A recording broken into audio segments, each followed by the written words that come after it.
එකා දෙන්නා එකතු කොට පිහිටුවාගත් සංවිධානය එහෙමත් නැත්නම් සමිතිය අද දවසේ මුළු ශ්‍රී ලාංකීය වර්ගීකරණය පුරාවට ජාත්‍යන්තර දැලක්සේ වියදුමින් ලියනමින් බැදී සමෝපකාර ව්‍යාපාරයේ සමස්ත සමිතියේ 8400 එක්වන සමිති ගණනක් තුළින් ගල්කිටියාගම කියන නාමය රනින් ලියමින් ලිගවැන්තිය පුරවරයට ආඩම්බරය එක්කාසු කරමින් එහි විශ්වසනීය මූල්‍ය පරිපාලකයන් විශ්වසනීය මූල්‍ය ගනුදෙනුකරුවන් බවට පරිවර්තනය වුණු ආදරණීය සහෝදර ඔබ පැමිණ හමාරයි මේ පරිශ්‍රය තුළට වැඩ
උපහාර සම්මාන වල පුදමින් කලගුණ දක්වන්නට අද දවසේ මෙම පරිශ්‍රය තුළ මෙවන් උදාරතර පරිකල්පනාවන් සංකල්පනාවන් විරාජමාන කරවෝ අපේ සිමාර්ථක ගල්කිටියාගම සමිතියේ ගරු සභාපතිතුමියනි ඔබතුමියටයි ආරාධනා व्यक्त කරන්නේ සපමිනි සම්භාවනීය ආරාධිත මොහොතන් සියලුම දෙනා මේ වාසනාවන්ත වේදිකා මණ්ඩපය තුළට පිළිගන්වන්නට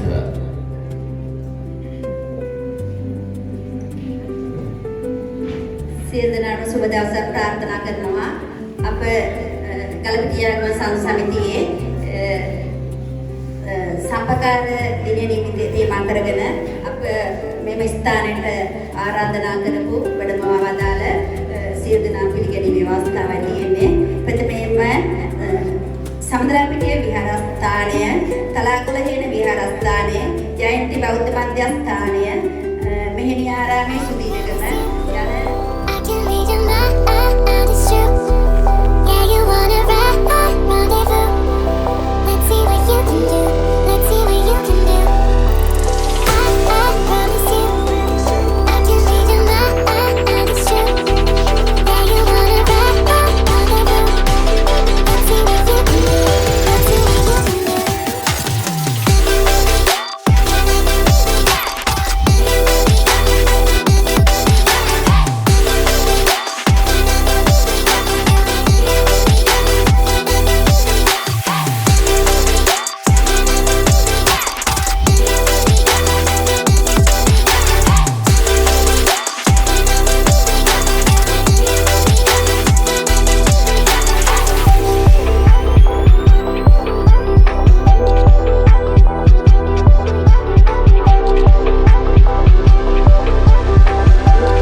එකතු කරගෙන සම්පකාරී දිනේ සැමරීම තමයි අපි අරමුණේ. ඒ අරමුණ කරා යන්න අපි විවිධ කෝණ වලින් බලලා පුංචි ඇගයීම් ක්‍රමවේදයක් හදාගෙන අද සම්මාන විරුද්ධ ක්‍රියා සමගාමීව කරන්න බලාපොරොත්තු වෙනවා. විශේෂයෙන් රජයේ වැඩ පිළිලක් විදියට ඉතින් අපි ඒවත් එක්කත් එකතු වෙලා අපේ ප්‍රජාව ශක්තිමත් කරන වැඩකදී මම හිතන්නේ ගලපිටියාගම සනත් සමිතිය බොහොම පහුගිය කාලේ පුරා ලොකු වැඩ කොටසක් ඉෂ්ට කරලා තියෙනවා. මගේ මතක විදියට මම 90 මේ සමිතියට එන්නේ කුලියක් සංගමේ සේවකෙක් විදියට ඒනකොට නිකර්ටයේ තිබුණු ඉතාමත්ම ශක්තිමත් සමිතියක් තමයි ගලපිටියාගම කියලා කියනවා. ඒකට ගමේ හිටපු තමන්ගේ කටයුත්ත කරන ගමන් අනිත් අයත් ගැන හිතමින් අනිත් අය ගොඩනගන්න අනිත් අයගේ ජීවනෝපාය සංවර්ධනය කරන්න ගම තුළ සාමූහිකත්වය ගොඩනගන්න එකතු වෙලා වැඩ කරන්න සහ අනාගත පරම්පරාව වෙනුවෙන් ගමේ යම් කිසි හොඳ තිරසර වැඩ පිළිලක් ගොඩනගන්න මම හිතන අපේ අතීත නායකයෝ බොහෝ සෙයින් කැපකිරීම කරලා තියෙනවා. ඒ නිසා ඒ වගේ සිහිපත් කරලා මේ වගේ උපහාරයක් මුදලක දිරිමත් කරන කී තාමත් කාලතු වැඩක් අපි කතා කරන්න ව්‍යාපාරයක් There's nothing we can do. The final hour before we let it go to rest. It's such a heartbeat pounding in your chest in this story.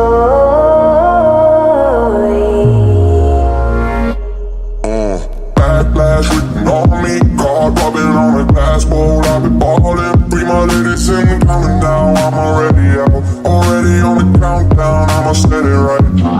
Got the backlash written on me, cold running from the pole, and it's on me. Don't know which way we're going now. I don't wanna know it. Might as well be going down. I don't wanna know it.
සියලු දෙනාගේම අවසරයි.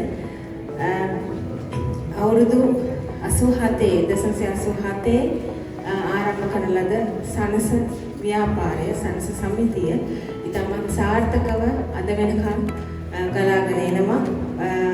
අපි විවිධ මේ කාලය තුළ විවිධ සමිති පිළිබඳව විවිධ බැංකු ජාලයන් පිළිබඳව ග්‍රාමීය මට්ටමින් පැවතෙන විවිධ බැංකු සමිති පිළිබඳව අපි අහලා තියෙනවා, අපි දැකලා තියෙනවා. නමුත් ඇත්තටම සනස කියන්නේ දීර්ඝ කාලයක් පටන් ගත්ත දවසේ සිට අද වෙනකම් ඉතාමත් සාර්ථකව අඛණ්ඩව පැවැත්වෙච්ච ව්‍යාපාරයක්.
වසර 3කට වැඩි සේවා කාලයක් ස්වේච්ඡා සේවා කාලයක් තමන්ගේ පෞද්ගලික ජීවිතයේ කොටසක් කැප කරමින් අද මෙවන් අසුන් තුළ අප දෙස බලාගෙන සිටින ඔබ ව්‍යවස්ථානයට ගෙන එන්නට යෝධ රුක්ෂ හෝල් පරිවර්තනය කරන්නට උරුකර දහදියන්නේ මේ මෙවන් උදාහරණ ආයේ මෙතන තවත් ආයතනයේ ගොඩක් ඉන්නවා. අපි ඒ ඔක්කොටම මෙතන දෙන්න නිසා අපි මුචි නිර්ණායකයන් වෙනවා. වසර 3කට වැඩි ස්වේච්ඡා සේවා කාලයක් සපයපු නායකයෙක් පමණයි මෙම ස්ථානයේ අපි හැඳවගත්තා.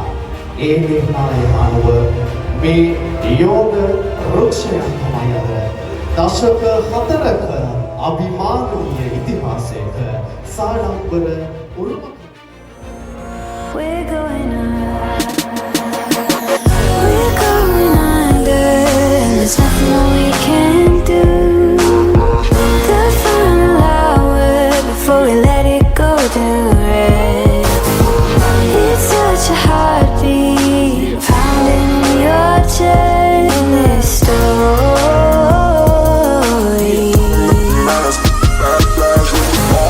we're going under, and there's nothing that we can do.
වගේම සීමා රහිත ගල්පිටියාගම සනස සමිතියේ ගල් සභාපතිතුමිය, කාරක සභාව, කාර්ය මණ්ඩලය සහ අද දින පැමිණ සිටින සියලුම සමාජික මහත්මීන් සහ මහත්මීන් සහ දූ දරුවෝ ඇතුළු ඔබ සියලු දෙනාගේම අවසරයි. මම හිතනවා අද දවසේ සීමා රහිත ගල්පිටියාගම සනස සමිතියේ සුවිශේෂී දිනයක්.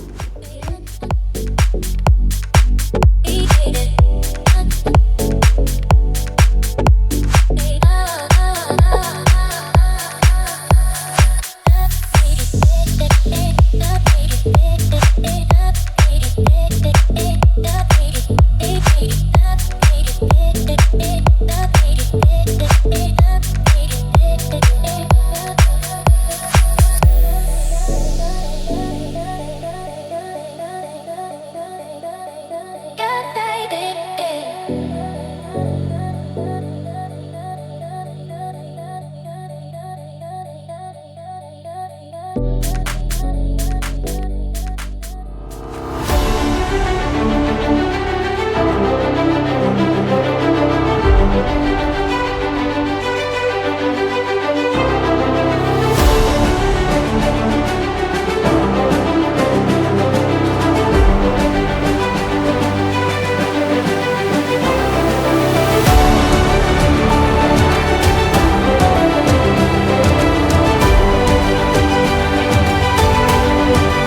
1987 වර්ෂයේදී ආරම්භ කරන්නට යෙදුණු දශක 4ක අතිරැවැද්ද අතිසාර්ථක මූල්‍ය ආයතනයක් අති සාර්ථකත්වයේ ඉහළටම ගියපු මූල්‍ය ආයතනයක් ඔබේ පුරපුරේ තිබෙන මූල්‍ය ආයතන තුල ඔබේ නගරයේ තිබෙන මූල්‍ය ආයතන තුල විශ්වසනීයත්වය ජනතාකර්ෂණය ජනතාදරය වැඩි දෙදිනකෝ මූල්‍ය ආයතනයක් සමාජ සේවය සමාජ සුබ සාධනය මූල්‍ය පරිහරණය මූල්‍ය සේවය ඇතුළු තවත් සුවිශේෂී සේවාවක් ගණනාවක් සමගින් දශක 4ක් පුරාවට පරම්පරා 3ක් පුරාවට ඔබ සමගින් ගැටුණු ඔබේ ජීවිතයේ සොඳුරු නිමේෂයක් සහ ඔබේ ජීවිතයේ සියලුම මතිමතාන්තර තුල ගැටුණු ඔබ විඳපු ඔබ අත්විඳපු ඔබ සමග දැඩිව අල්ලාගෙන සිටපු ගලපිටියාගම සමස සමිතියේ තවත් සොඳුරු ප්‍රජා සත්කාරයක් මානුෂීය ප්‍රජා සත්කාරයක අවසානයේ වෙත ඔබ කෙමෙන් ලං වෙනවා. ඉතින් ආදරණීය සහෝදර හිතවතුනි ගලපිටියාගම සමස සමිතිය ඔබේ පුරපුරේ විශ්වසනීය මූල්‍ය ආයතන පිළිබඳව තවදුරටත් මතක් කෙරුවොත් ඔබේ පුංචි මුදලට වටිනා කියන ඉහළම පොලි ප්‍රතිශතයක් ලබා දෙමින් 14.5 ඉක්මවූ ඉහළම පොලි අනුපාතයක ඔබේ ස්ථාවරත්වය තුළ ඔබේ මුදල ඔහු ලබා ගන්නවා කියන කාරණාව අපි බොහොම ආදරෙන් මතක් කරනවා. මාස 3, 6, 9, 12 ඔබට පහසු ඔබට සරිලන විදිහට ඔබේ මුදල් ඉතිරි කරන්නට ඔබට හැකියාව තිබෙනවා. ඒ එහාට යමින් තවත් සේවාවන් පිළිබඳව මතක් කෙරුවොත් ඔබේ සිහින වාහනය මෙලට ගන්නට වාහන ණය ඒ වගේම ඔබේ සිහින නිවාහන ඉදිකරවා ගන්නට නිවාස ණය ඇතුළු ඔබේ ජීවිතයේ අත්‍යවශ්‍යතාවන් සඳහා තවත් සුවිශේෂී අඩු පොඩි ප්‍රතිශතයක් යටතේ ඉතාමත්ම ඉක්මනින් ඔබේ මූල්‍ය අවශ්‍යතාවන් සපුරා ගත හැකි බව අපි ඔබට ලෙන්ගතකමෙන් ගෞරවයෙන් ආදරයෙන් මතක් කරනවා. එන්න අප හා එක්වන්න ඔබේ නෑදෑ හිත මිතුරන් ඔබේ අසල් වාසයෙන් ඔබ දන්න හඳුනන අයවලුන් අරගෙන එන්න සීමාරහිත ගලපිටියාගම සමස සමිතිය තුළට යන එන මග ගොඩ වුණු කාටවත් නැත උනේ වැරද්දක්. ඒ එන හැමෝටම උනේ යහපතක් සිතක් ශාන්තියක් නොපමණයි. එවන් උදාහරණ ගලපිටියාගම සංස්ථා සමිතියේ අවශ්‍ය සමිතියේ 39 වසරක ඉතිහාසය එක්කෙනෙකුගෙන් ආරම්භයක් නොවේ. මම ගන්න තරමේ මහා සභා වාර්තා උද්ගත්තාම 17ක් තියෙනවා. ආර්සභාවක් ගත්තාම මගේ මතකයේ 24ක් තියෙනවා. මේ වගේ තියෙන දේවල් විතර මම බලන කෙනෙක්. ඒවා දිහා බලපුවම අර අපේ ඒක සභාව තුළින් කතා කරන වාගේ ආරම්භය කියන්නේ බොහොම කම්කටොත් එකකින් දවසක් මේ විදියක්. මොකද ඉස්සර තිබ්බේ කුලියා පිටේ තමයි සමස සංගමයක් තිබ්බේ කොහොමද තමයි කොන්සයිස්කාරය. මම ඒ වෙනකොටත් කොළඹ යන්න අපි මේ කුෂාගල යන කොළඹ පන්ති වලට යන්න පැය දෙකමාරක් යනවා. කුලියා පිටේ යන්නත් පැය දෙකමාරක් යනවා. මේ දිස්වියසුන් ඉතින් ඒ වාගේ කාලයක් යනකොට මට හිතපු සභාපතිය අපේ ආරම්භක සභාපතිතුමා නෑ. එතුමා දවසක් කිව්වා ගිහින් එන්න විතරක් දවසක් යනවා කියලා. එතකොට ඒ කාලය කැප කරේ ලොකු කැපකිරීමක් කියන්න බෑ. එතකොට එහෙම දවසක් කියන්නේ යලා ගෙමින් යන වාහන තිබ්බේ අද වගේ අතන විනාඩි 40ක් යනකොට කොහොමද ගියේ. ඒ වගේ නෙමෙයි ලොකු කාලයක් යනවා. ඊළඟට කයවත් සල්ලි තිබ්බේ නෑ, සමිති සල්ලි තිබ්බේ නෑ. තවත් අපේ ඒක සවතුමා කිව්වා මේ රුපියල් 10 තමයි ණය දුන්නේ. ආරම්භක දැන්පත් වල තියෙන රුපියල් 2 තමයි රෙජර් වල තියෙන්නේ. ඉතින් එතනින් ගෙනල්ලා මේ සමිතිය ආපුවාම මට 2001 වාර දෙනකොට මම කල්පනා කරු විදියට ආරම්භක සභාපතිතුමන් සරත් අලගොල්ල මැතිතුමන් ඒකම ආරම් හේරත් පණ්ඩා අපේ සභාපතිතුමන් එකම ජීතියේ පුණ්‍යනායක සභාපතිතුමන් ආරම් කේ.වී. රත්නායක මහතා හිටපු ලේකම්කනේ සමිතිය යම් සිද්ධියක් පාදක කරගැනීමේ අවුරුද්දක් කරලා ඒකේ ගැටුමක් වෙලා ඒ නිසා ඒක හේතු වෙලා සමිතිය රැඳී ගිය වෙලාවක නීතිමය කටයුතු කරලා දෙපාර්තමේන්තුවේ සහාය අරගෙන අතරම සමිතිය ගොඩනගන්නේ මේ රත්නායක මහත්මයා. ඒක මතක් කරගන්න ඕනේ. ඊට පස්සේ සමිතිය අවුරුදු 13ක් සභාපති විදිහට වැඩ කරා. චන්ද්‍රරත්න හෙට්ටිආරච්චි මහත්මයා. තුන් ලේකම්වරයෙක් විදිහට කාර්ය සමිතියේ කොස්සිංහ මහත්මිය ඒකම චන්ද්‍රසේන මහත්මයා සමිතිය අමාරුම කාලයක අවුරුදු 3ක් එදා සභාපතිකම හිටියා. භාණ්ඩාගාරිකවරයෙක් විදිහට එස්.එම්. සෝපාල මහත්මයා හිටියා. ආර්.එම්. ඩිග්‍රී බණ්ඩා මහත්මයා හිටියා. සභාපතිවරයා විදිහට ටී.එම්. නන්දසිරි කියලා මහත්මයෙක් හිටියා. අපේ භාණ්ඩාගාරිකයෙක් විදිහට සනසේ ව්‍යාපෘතියක් හේතුවෙන්ම අසනීප වෙලා හදිසියේදී වෙන සමුගන්න වුණා. මම ඔය කියුණ අංගියෝ වාසිකේ ඔක්කොම අද ජීවිතුන් අතර නැහැ. එතුමන්ලා කොහේ හරි බලාගෙන අපිට ආශිර්වාද කරයි.